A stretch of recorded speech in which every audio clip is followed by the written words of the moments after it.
nzamba ye kotalisa biso kati na ville bato bazali concourir dans toutes les directions et makele ezosopa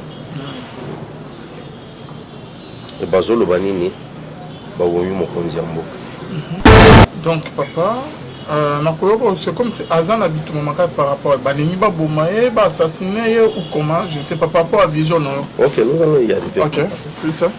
Et le quoi liboso, Nzambe atalisi biso. Président de la République, avant de nakati conseil des ministres, Mutumoko Akoti a orienté Armanaye en direction du président de la République. Avant de kobeta masasi et aigle moko ya munena bimi dans le néant alongoli mokonzi ya mboka na kiti amatina ye atali sasi moko ebeti ete masasi nyonso etoboli kiti nzambe alobi bomoni c'est comme na kati na mboka bato ebele bazali kosepela na mokonzi ya mboka te. Pas parce qu'Azali Moutumabe, mais c'est parce que Nzela Oya Azali comme Mamboka, Azali Kosipeli Sabato et Belete, Oyo Bamesana, Koyeba na Kozobankita Yamboka, Ochiango na Mabenga na Bango, et Ba Oyo Nosu Bayiba Bankita Yamboka, Bazo Mona Kemoto Yaye, on a Koyeba na Koche Bisopo, Polele, Pe Koyeba na Kotika Biso, Mamboko Pam. Et bâtiment Chouana, Bazoluka, Moutuya Mokonzi Yambo. Shalom, shalom, bien-aimés dans les seigneurs. Un grand merci Nabilo Nostubozo dans Nabiso de partout. Bonzambe, na Bonzambe, Yosunde Mosuki, si bien-aimés dans les seigneurs, les mains ne triomphent jamais. Bonzambe, na Bonzambe, Lola, Ezofuta, Simana, Toya Kolobake, Nzamba, Boy, Tokwaye, Wapi, Naman, Sazo, Sayabiso. Un grand merci Nabat.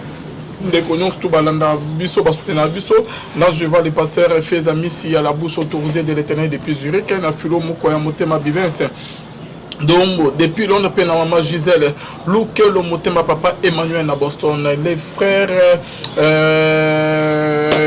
Blaise motema ya papa ya maman na biso maman mami mbunga nzamba lola amona binon kuna na Suisse bonzambe na bonzambe lola ezofuta bien aimé dans les signes toujours na cadre pour informer bino lelo message nini toza nango bien aimé le lot oracle de l'Éternel bien aimé dans les saints et lo koni nzambe alobi pona mokonzi ya mboka na biso bomoni ba émission salami o ya ba chef d'état major o ya ba suspension o makambo salo qu'est-ce qui va se passer au juste na mboka na biso bien aimé dans les saints toza un homme de Dieu le pasteur Richard Kazadi. Shalom papa.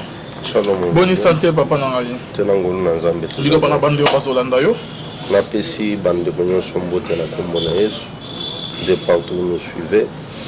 Soyez bénis par cette voix au Bozali Koyoka au travers il y a la voix céleste où Ezali notre chaîne, la chaîne qui édifie, la chaîne qui éduque, la chaîne qui instruit dans le Seigneur.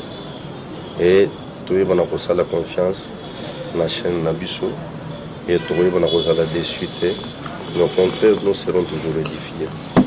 Ok. Papa Richard, message nous mimi de bisolelo.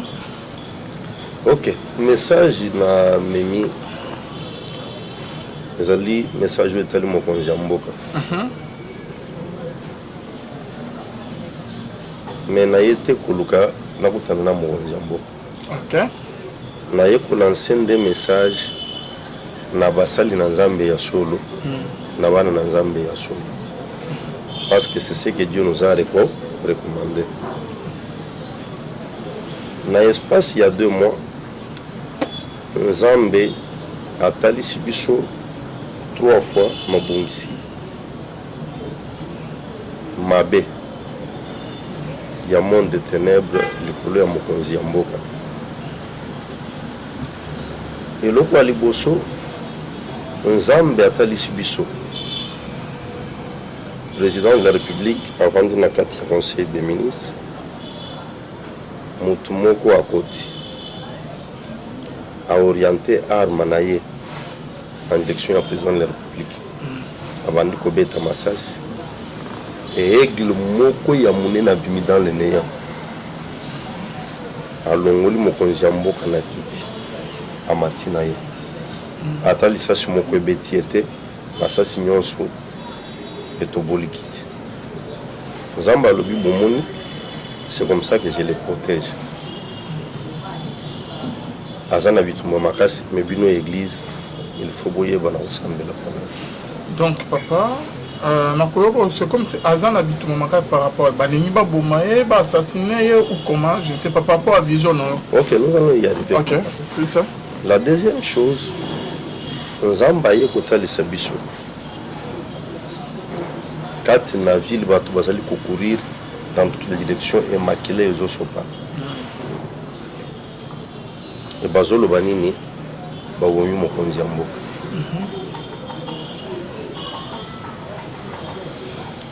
Et eloko ya misato Nzamba atalisi biso toza na église songolo quelque part tozote. Mokonzi ya mboka abiya koti na église wana aye rapidement là où nous étions à Fukami tobandi kosambela Nzambe pona ye. Totuni Nzambe ezali kosignifie nini?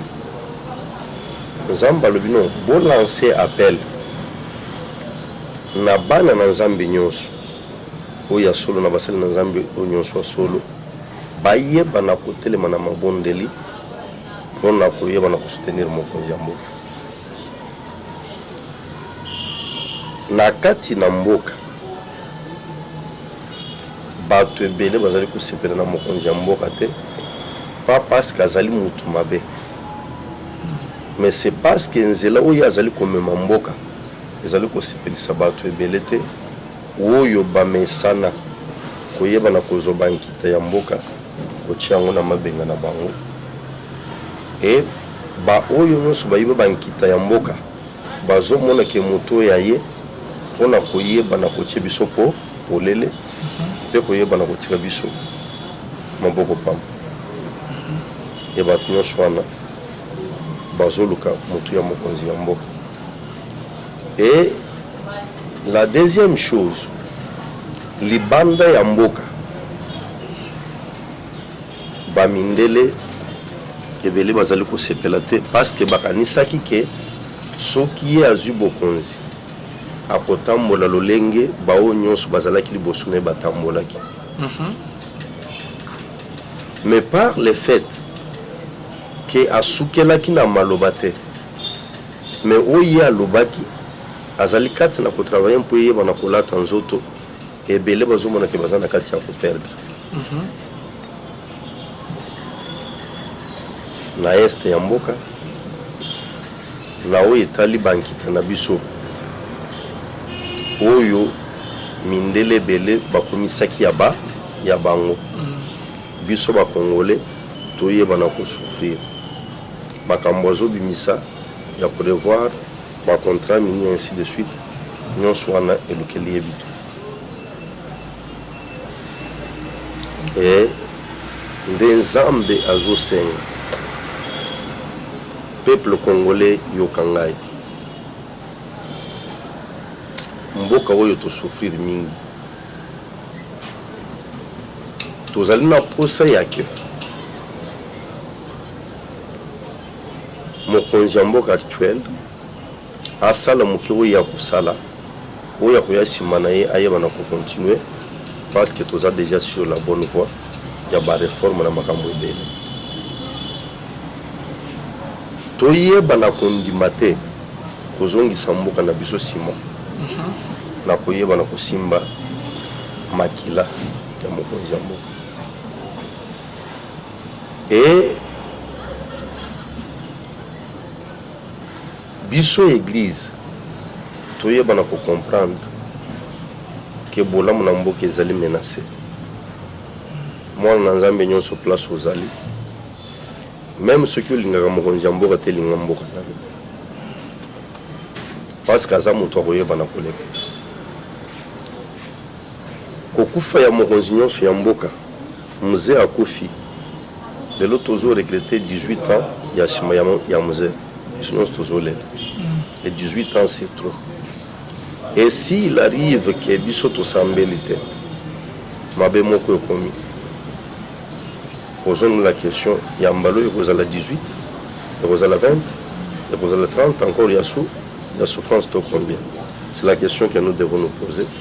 Mais moi, je dis à tout le monde, le message est orienté vers vous, le peuple de Dieu, les hommes de Dieu.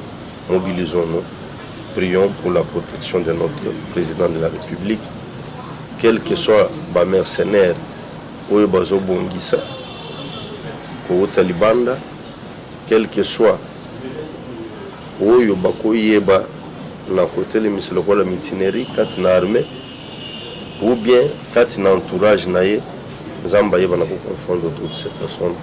C'est ça le message que nous apportons pour le pays et pour les chefs de l'État.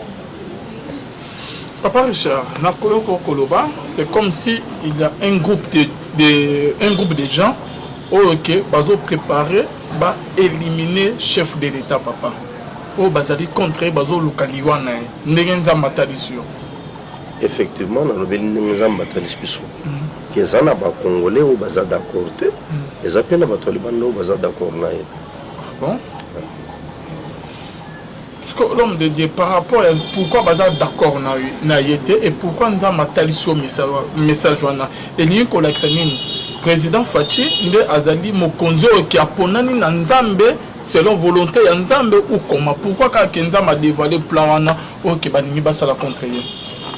Papa, je pense que na plateau oyo national lobali kamwana na 2018 pendant que Batounon Bobanda qui kobanga nous allons devant un inconnu pour éviter ce qui va se passer aux élections.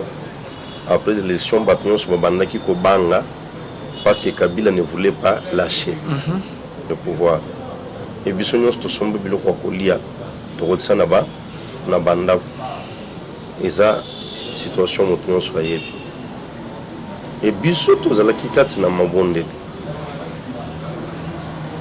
2 mois avant les élections. Koyeba na kobonde na nzambe nzambe sunga cette fois-ci makile tanga na Congo te. Cette fois-ci batu bayeba na kokufa te. Et c'était un vendredi tozana kati na prière nzambe alobela biso. Alobite e komitango na ngai ya kosala kati na mboka na Congo. Et makile koyeba na kosopana te. Ezana moto yo ngai na koni. Yenda koyeba na kokamba mboka. Et comme on a Félix Antoine Tshisekedi. Voilà Nzambe ne mutalobe. Nzambe mutalobe. Et pourquoi pas bon Nzambe lobe bino mais dans la bande musu batelemi la volonté Nzambe balobi que non Fachi selon ba opposant mususu non place wana eza place na yete eza place ya Martin Fayulu eza volonté Nzambe te bilo mo ya bongo dans l'homme de Dieu mais yozo lo ba makambo mais na ko talisa biso papa. Parce que bon, c'est ça, Loba? Papa, l'UTIAIDP s'est bandé vers les années 80. Montignon Snamboko Azala qui est sûr qu'après Mobutu, c'est Tshisekedi qui va diriger cette nation. C'est que Moutmoko a voté le Méléango, Azate. Mais est-ce qu'après, départ de Mobutu, Tshisekedi Moutoramba Gimboga, Zamba Yabaki n'a commis un certain musée, Laurent Désiré Kabila, quelque part. A contribué à la lutte où il Bandaki, Mobutu accueilli et c'est lui qui devient président de la République. Mais Bissonio, son aou et Bissotoye, Batinao, son Bandaki comme après Mobutu c'est Tshisekedi. Vous comprenez? Et le musée Azokoufa, nous retrouvons un certain Joseph Kabila au pouvoir. Tshisekedi est toujours vivant. Tshisekedi est toujours plus populaire. C'est ainsi que la Bible lobby que pouvoir non sur ta pas dans Zambie. Au cause la Bible là pouvoir non sur ta pas dans Zambie. OK. Non sur ta pas dans Zambie. J'ai dit vrai. OK, vas-y. C'est que cause la ndongo zaboy. Aux ana popularité moko ya kosangana te. Mais Zamba bimi c'est quelqu'un du néant. Atombolié lokola mokonzi ya mboka. Wana eza appréciation ya Samuel et la zone de l'Andako Isaïe. Zamba Yusika Tandakwana, mon conseil Azali, il faut qu'il ne repart là. Tant oiseau à Kulona, Babimisi Jonada, certainement, il n'y a pas apparence. Et papa Tshisekedi Akoufi, et loko ya tikele biso ezaka ke yebaki na ko réveiller esprit na biso to comprendre que lolenge wana okamambo ya dictature ezama la moteto telemela yango mais il faut tout regarder démocratie nde loko oya tikele biso mais mutu nyonso a préféré que papa wana akoma na pouvoir akamambo. Je pense que mutu ya kotelemela ngazana mais cours il y a histoire et tarisibi soke la plan ya Nzambe n'était pas prévu qu'un jour il y ait un président. C'est Moussala Naé, les Alaïka le rôle à Moïse, Abim Missaoui, Banan Israël, Katina Égypte, mais à côté de Sabango. Josué Aya à côté de Sabango. Josué Abimak dans les Néa. Josué, on est selon eux, ils ont dit président Félix Tshisekedi. Bon, je ne dis pas que Josué est allé président Félix Tshisekedi, parce que moi je parle de Josué Oyabi. Et par rapport au Netsuko que Félix est président Nabiso, Aza président, ils ont volonté en Zambé, ils ont volonté en Zambé. Ils ont volonté en Zambé parce que Dieu nous l'a dit, ils ont volonté en Zambé. Donc ils ont choisi en Zambé, ils ont choisi en Zambé, voici pourquoi en Zambé, ils ont courir dans l'église, l'église Bossambel. Ok. L'église Bossambel. L'église Bossambel. Donc, comme à côté de l'église Bossambel, papa, par rapport à ce que dans choix en Zambie, c'est que Félix, président Nabiso Fati, yende a remis un peu aux zones Sambo Canabiso, Nanzolo et Sengeli, que tout le monde un peu, que ma camiso avancée normal ou comment? Tu vivras à Makamoto, mon qui pendant 18 ans à Kabila. Non, je retiens une chose. Zamba, il faut que tant on a Congo c'est pour dire que on Zamba Rosalana Félix. Akosala yangona Félix et Nzambe ayebina nyakoyeba na kutia après Félix pour na ko continuer parce que Nzambe alobi ke komitango na ya kosala kati na RDC c'est que Nzambe limité te alobi ke na kosala na Fachi soki alongwe na kati kosala te Nzambe alobi tango na ye abandinde kosala na Fachi donc et la volonté Nzambe nenga dans le pouvoir et ça volonté Nzambe peu importe peu importe les dire il y a ndeko mususu ok bazali contre ye papa yeso zolo babu bato mokilo yo to comparer bangona banani à conclure to comparer bangona bano bazo sanga na zero pardon ngolo bani parce que Jean-Baptiste ayebaki na koya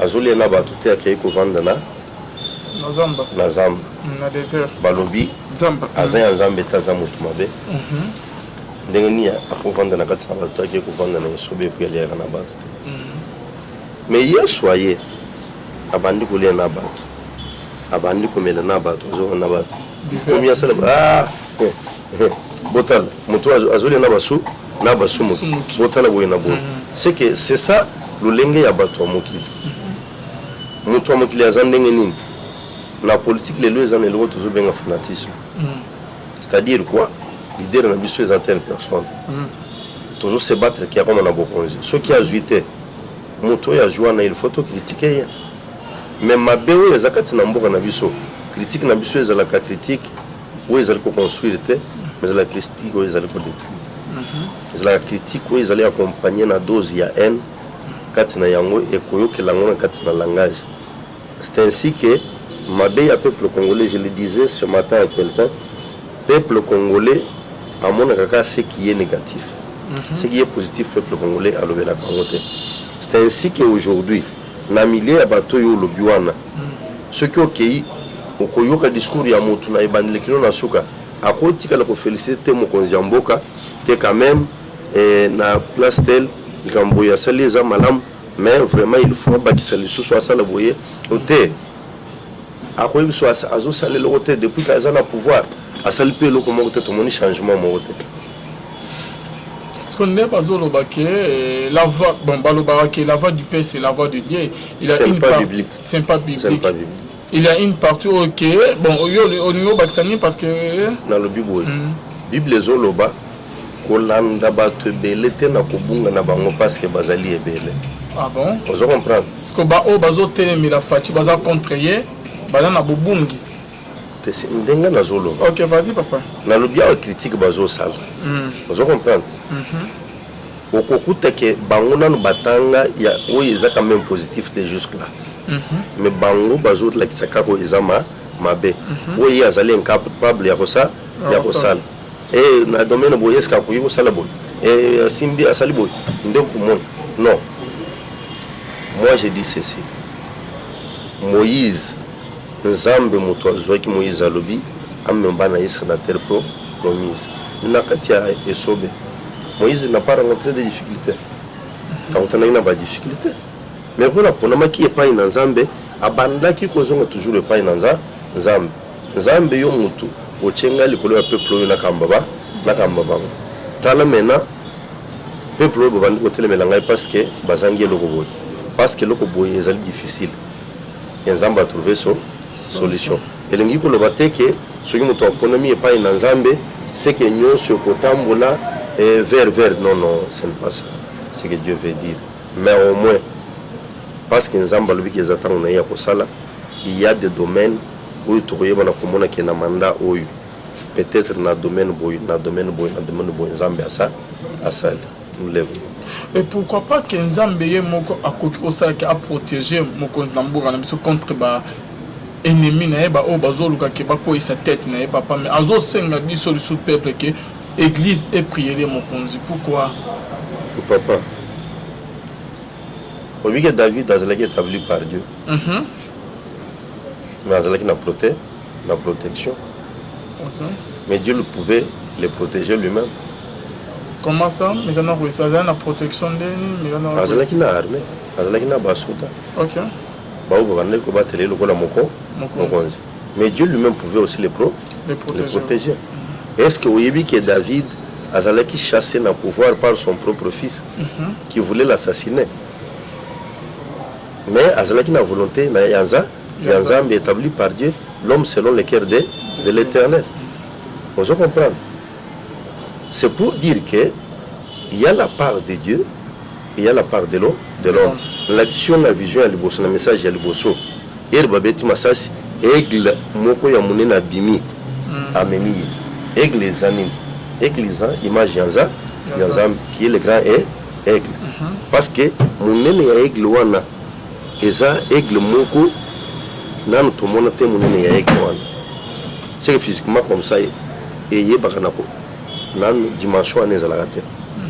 Ça prouve que Nzambe ye moko parce que après aigle wana komema ye Nzambe alobi nini bozomona ndenge nazobatela ye azana bitumba ebele posambela konte.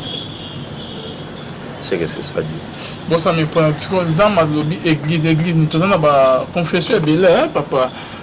Bakimangiste bazali, musulman bazali, catholique bazali, église des réveils, protestants. Donc entre binonan bosambe on dirait bozala na doctrine mon côté. Ce que bosanga na ko prier mon konzambo kandenge. Papa, je vais répondre ceci. Ngana za chrétien. Vous comprenez? Message Nzambe apesi ngai, eza destiné na ba chrétien, eza destiné na peuple congolais en général.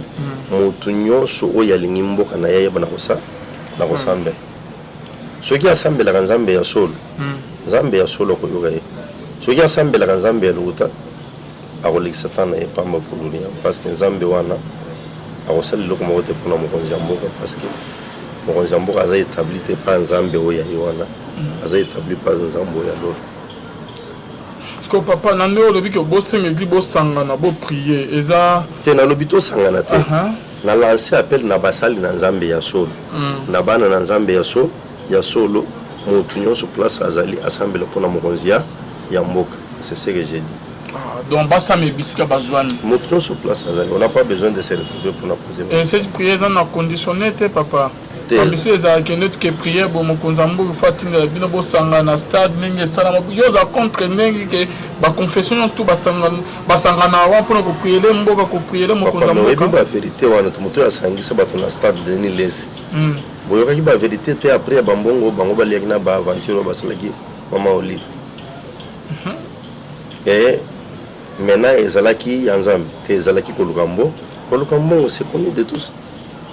Parce que yo prophétie o kenza matali su eza koluka nini papa volonté no okutana mokonzi ya mboka bosangana bokuta mbo prier mokonzi ya mboto idée no eza après avoir que kozwa message ko ute pa na nkolo malikanisi no eza nini papa basali na Nzambe nyonso bomona na mokonzi ya mboka mais basali na nzambe nyonso bakosambela mpona mokonzi ya mboka. Ok, olingi loba nalingi koloba bo nalobi awa na ebandeli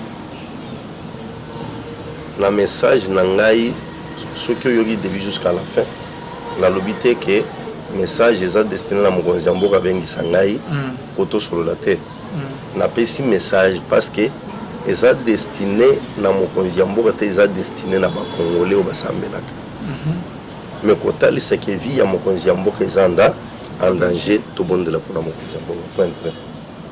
Ok. Oyebi omo ke bino pe basala na nzambe opesi message bo tolobi ke ba vrai bazali ba faux pe bazali bo si c'est un peu confiance na bino crédibilité na bino pe meni ya ba konsi papa suite ya pona lo kosambo na bino molimo ya cupidité et d'abord maman ramebele papa moi confiance ba blo deni lesa à dévoiler na ba émission olanda pe yango papa est-ce que au monde ke ba pesa bino confiance toujours ba toujours professer na bino avec beaucoup de considération comment nazoni boboyi papa yesu alobi nzete nyonso bakoyebela yango na mbuma na yango ya nzambe asalaka malamu ya satana asalaka mabe. C'est ça la conclusion.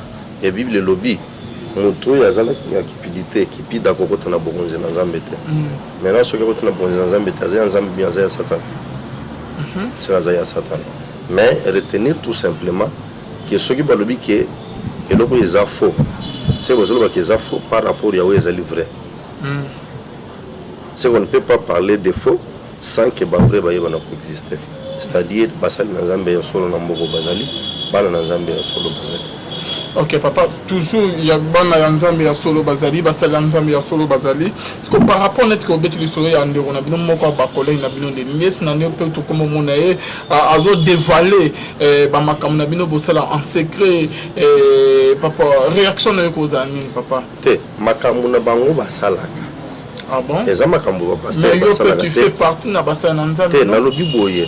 Makambo na bango basalaka no makambo basali na nzambe ba basalaka.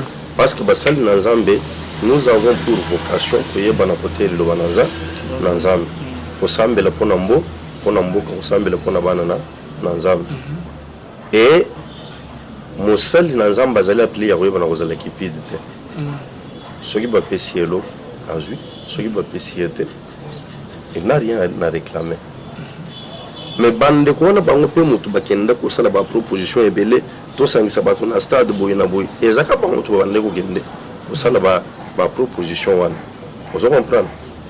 C'est ainsi que oyoki bango moko lelo nzambe abandi ko kwata bango moko bagwisa ba vérité ya buzoba basala c'est que nzambe azalaki na buzoba nyonso.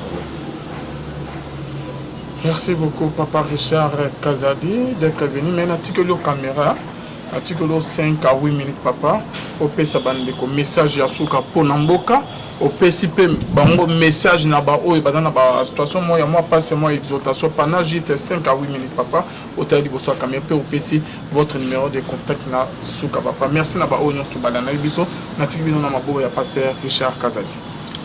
Merci beaucoup papa.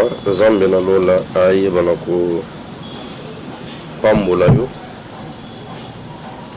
pour le plateau il y a la voix céleste où ils allaient pambola biso régulièrement pour la clôturer où ils allaient message yamboka nous avons mobilisé bana na nzambe nyonso même yo où ils allaient kati na diaspora retenir ndeko na ngai ete Nehemi pe azalaka mosika tango yokaki ete mboka na ye mira ya Jerusalem ekwei bikuke na yango ezali kopela moto ayebaki na kosambela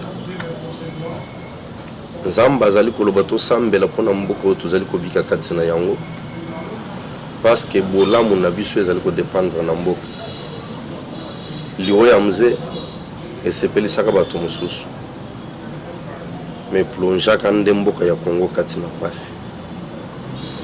C'est ainsi que mutu nyonso lelo azo regretter 18 ans ya sima ya liwo ya mze. C'est ainsi que lelo mutu nyonso azo se souvenir na bolamu mze abandaka na yango. C'est ainsi que mutu nyonso azali ko penser que ceux qui nous a kufakate tolingaka tomona bolamu songolo bolamu paka. De même qu'aujourd'hui ezala osepelaka na mokonzi ya mboka ezala osepelaka na ye te, mais ya malamu oyo omoni quand même abandi kosala esepelisa yo parce que ezali mpona bolamu ya mboka na biso. Leader na yo oyo ozali kosoutenir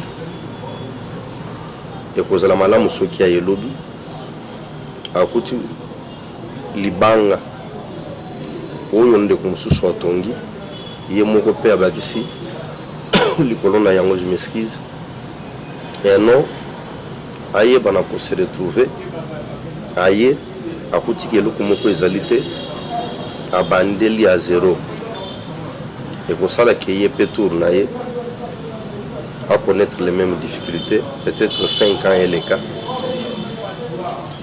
asali eloko moko ya malonga te.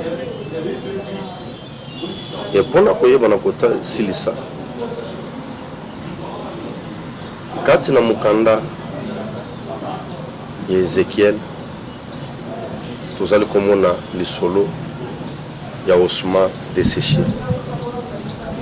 Nzambe ayebaki na komema Ezekiel bien aimé kati na vale bipai wapi mikuwa ya kokauka ezalaki ebele. Nzambe a posé une question: est-ce que miku ekoki kozobomo? Et bien aimé ndeko na biso a répondre Nzambe alobi yo moko yebi, yo moko yebi. Nzambe ayebisi miko oyo ezali grande armée ya Israël, mais Nzambe azalaki disposé ya koyeba na kopesa yango bomoi. Bien aimé, quelle que soit la situation ozali kotraverse komimo na pamba te, vie na yo ekauki, entreprise no ekauki,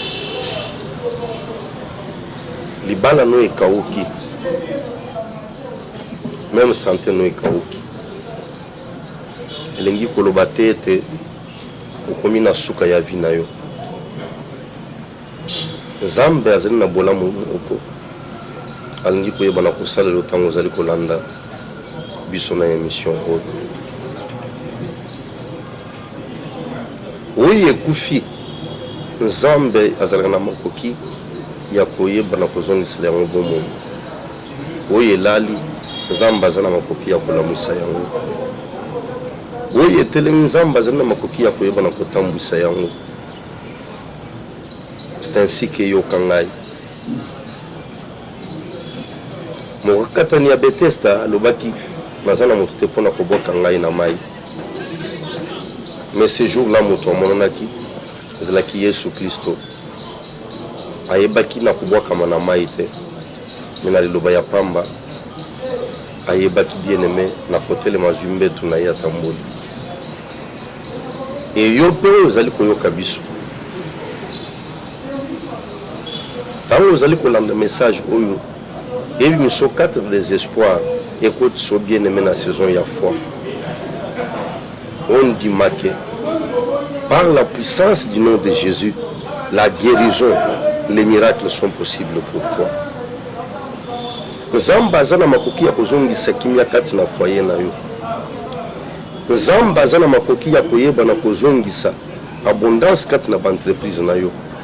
Nzambe aza na makoki ya koyeba na kobikisa na maladi oyo ezali kotungisa yo quelque soit kombo na yango. Yango wana nazali kodéclarer au nom de Jésus, yo ozali maladi, quel que soit maladi oyo ozali kotungisa yo, ntango ozali kolanda émission oyo tia loboko na place oyo ozali koyoka pasi, loba Jésus Christ nandimi guérison kouta epai na yo, na koyoka message oyo ya foi kati na monoko ya mosali na yo, et un miracle va s'opérer dans ta vie. Yo avez un problème de depuis plusieurs années, depuis plusieurs mois. Otoke na ba porte nyonso. Moto afongole lyote. Dans la kisio porte yango yo. Kombo na yango Yesu Kristo. Alobi soki otoke ba kofongole la yo. Eza porte ya malamu otoke. Yebise Yesu naza na tel problème. Nandimi par ces messages. Que na kombo na yo solution epesa melingai. Vous avez un problème, il y a mari de nous, il y a femme de nous. Nzambe na ngai bana ko bikisa yo. Tala image ya bandeko nazali ko talisa yo. Na kati ya kilt.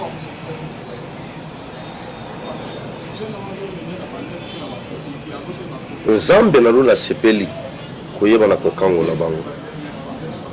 Moko bakawisi vi na ye. Et pas ya koko ya papa na bango a posséder na nzoto amona bolamu tamona libala TV na ekende liboso to mosusu mama kulutu na bango mais soki ta ya souveraineté ya Nzambe etelemi moto ya koki kotelemi na Nzambe azate. Voici pourquoi je déclare et place yo zali grâce ya Nzambe eyeba na kopesa mela yo. Grâce à Nzambe on a zeli ko sala Yesu Kristo et yeba na ko le voir likolo ya vie na yo. Et solution na problème vous allez ko tungisa yo et pesa mele au nom de Jésus. Yamba kimia ko te pa ina Nzambe yo zali troublé. Yamba guérison ko te pa ina Nzambe yo zali ko be. Bien-aimé minyolo ya Satan o yekangi yo eko na kombo na Yesu. Esprit nyonso démoniaque ya vazali kovanda kati na nzoto na yo tango azali koyoka ngai abima kati na nzoto na yo au nom puissant et glorieux du Seigneur Jésus-Christ. Et gloire oyo ezalaki bani kati na vie na yo eyeba na ko revenir. Oyeba na ko témoigner na Nzambe au travers de cette émission, au travers ya chaîne na yo préférée Voix Céleste. Nzambe na lola ayeba na kopambola yo. C'est votre humble serviteur, le pasteur Richard Kazag, Mokambi Église Assemblée Charismatique des Élus de Dieu. Oyo paroisse mère ezali na Salongo na avenue Léopard numéro 347 AJ. Référence ezali Are Libaya. Référence ezali boulangerie ex Mazo. Et numéro nabiso de contact ezali au bas de l'écran. Bien aimé au benga biso pour des conseils, au benga biso pour la prière. Et Nzambe oyo nazali ko salela akoyeba na ko visiter yo. Père éternel, n'attendu yo parce que vous allez malade. Na pamboli Voix Céleste chaîne oyo ezali codifier bana na yo. Tombola chaîne oyo à cause de ton saint grand nom. Et tombola oyo ezali visionnaire na yango ndeko Alvin na bandeko nyonso oyo azali ko travailler na bango nkolo na nkembo avenir na bango avenir ya chaîne oyo ezala couronne de succès de gloire na kombo na Yesu Kristo. Amen. Bye, tumonani mbale ya shima Nzamba pambole.